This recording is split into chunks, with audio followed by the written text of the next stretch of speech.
Hey everyone, we finally have the Switch 2 semi announced. We get the official direct for it, I believe they said in April. That's going to go over all of the official stuff for it. I suppose they're going to talk about specs with it, they're going to show off maybe official games. And they're going to probably, of course, show us the user interface and all that stuff, hopefully. But for now, we did get the first look at the Nintendo Switch 2, and it is everything that everybody basically said that it was. It is the worst kept secret,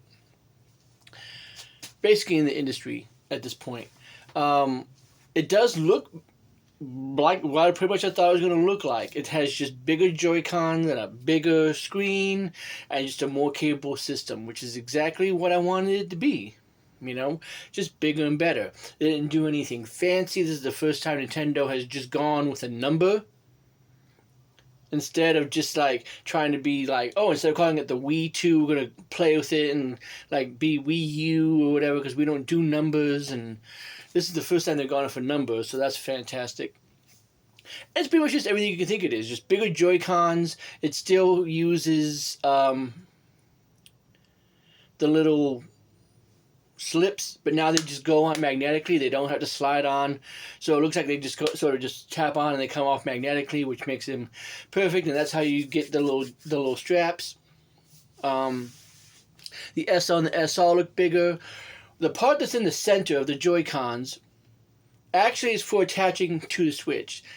You see it sort of in the teaser trailer. If you go back and look at it very carefully, you'll see towards the end, it looks like there's two little metallic parts to switch out.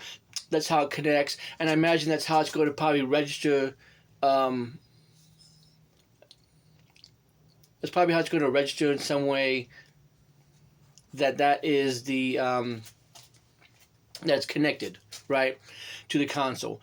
Kind of how there was something in the railing of the Switch.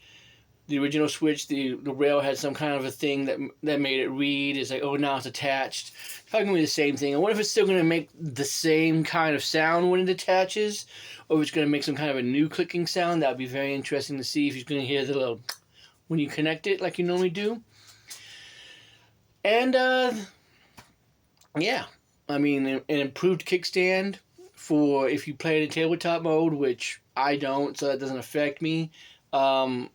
And just everything's smoother. Like the Joy-Cons are bigger, they look like they're more round.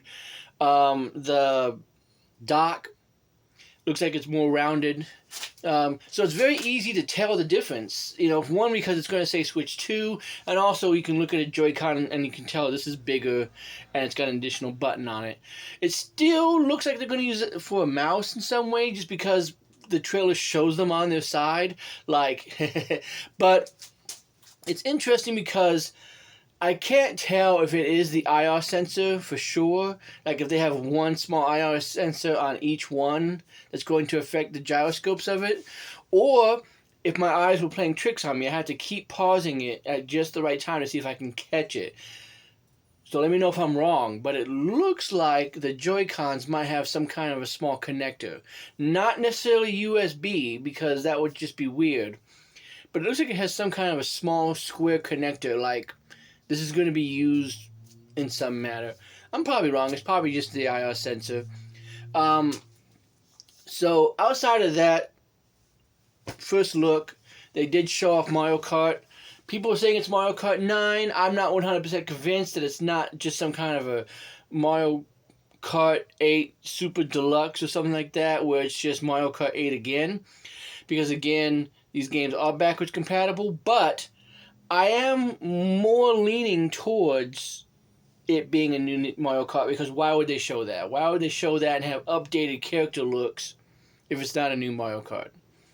And of course, you did, see, if you pause at just the right time, that there are 24 starting points. So it looks like it's going to be up to 24 players now, so that would be very interesting. Seems like Nintendo is all about just upping it, right? Like, what was it? The latest Mario Party game went up in the number of players that you can do online, and now it looks like they're upping the number of Mario Kart. If that's the big thing, then I don't know. But I'm very excited for the system because it's everything that basically I wanted. It's going to just be a more powerful, more capable Switch with a bigger, hopefully better screen. We still don't know the exact specifications on the screen, but hopefully it's a better screen. 1080p, I'm hoping. Perhaps OLED, probably not going to be, but we'll have to wait and see.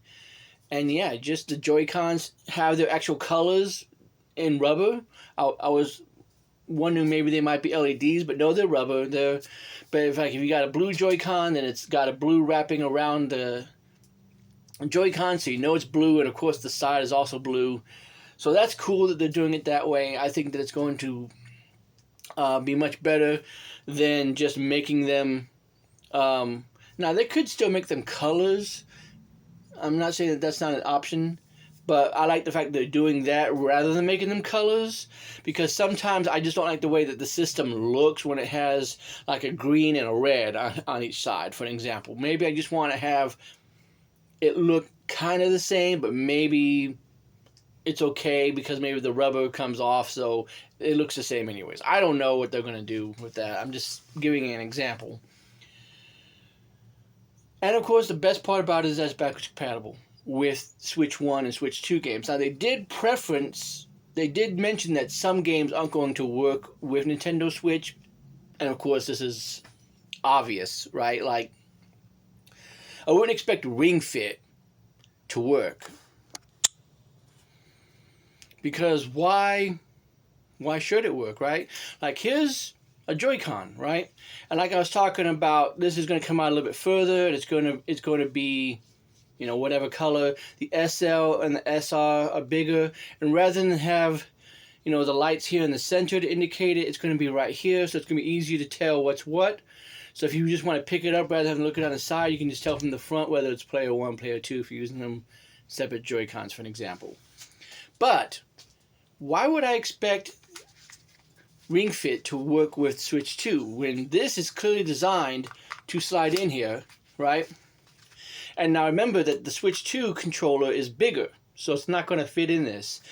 And it doesn't have an IR sensor, so that's not going to work for taking your pulse like it does in Ring Fit. So obviously Ring Fit's not going to work. Labo is obviously not going to work because when you have Labo parts that are designed to work with the original Switch's screen size and the Switch 2 is bigger, it's not going to fit.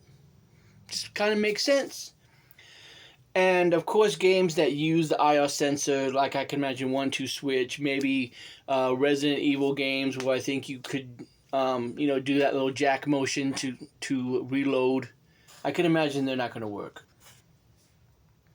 And honestly, with the Switch 2 having a USB port up at the top of it, it would not surprise me if we are done with Labo and we move on to some kind of a glasses thing for augmented reality that then plugs into this USB of the Switch. Would not surprise me. Would not surprise me if we get some kind of a new Ring Fit that uses either, some new piece of plastic or something. Like, I think it's best to just kind of leave that stuff behind. Kind of like what we did with the Wii. Like, the Wii had some really great stuff going for it, but when we left the Switch era, we left the balance board behind. We left, those accessories behind. And even though this is technically like the Wii to the Wii U, you could probably still use the same Joy-Cons. You can probably still use the same Pro Controller. And if you have this, and you have a, Joy-Con attached to it, it's probably still going to work. I'm not saying that that's going to be the case. I'm just saying that I can obviously see why some of these features wouldn't work on the Switch 2 when the IR sensor isn't there, unless it's on the side, and then you got to rework how all that works. But I am looking forward to this thing, even though it is kind of an underwhelming reveal because, hey, it's exactly what I thought. But it is good looking! Like, I will admit that I do like the way that these Joy-Cons look a heck of a lot more. It seems like they've taken everything into consideration when people said, hey, these Joy-Cons feel too small, or they made them bigger. We don't like the sliding on mechanic, or now the attachment, mechanically. It seems like they've tried to do everything they can to really seriously improve upon the Switch and all the feedback and the negativity that people have stated about the original Switch. But at the end of the day, it could be just like a GameCube and just be a big brick that just plays games, as long as you give me games that I want to play. That's what's going to be the biggest factor for me. One is price, and really, price is number two. Number one is games. Let's just face it. But what do you guys think about the Switch 2 reveal? Are you looking forward to it? Because I am. I've always looked forward to every piece of Nintendo hardware just because, again, I know the franchises that I'm going to get. It's pretty obvious. And at the end of the day, it is still an exciting piece of hardware that, even though it's basically an iterative, and we might be entering the era in which Nintendo just starts doing iteratives, like PlayStation just does PlayStation 4 and PlayStation 5, and the 5 is just a slightly better PS4 and all that stuff like that. What games you got? What games are you looking forward to coming out for the Switch? What games do you want them to show with it? How excited are you for the Switch? All that jazz like that. I'm just going to go ahead and try to wrap it up because at this point I'm rambling and I don't want to take up too much of your time. But I appreciate you watching. As always, guys, make sure that you leave a thumbs up if you liked the video. Feel free to like and subscribe, comment, do whatever you want. Again, no pressure for me because I'm just not that kind of person, right? I'm very agreeable and I'm just here to just share my opinion on the internet at the end of the day. But I hope you have yourself a great one, guys. And I'll see you in the next video.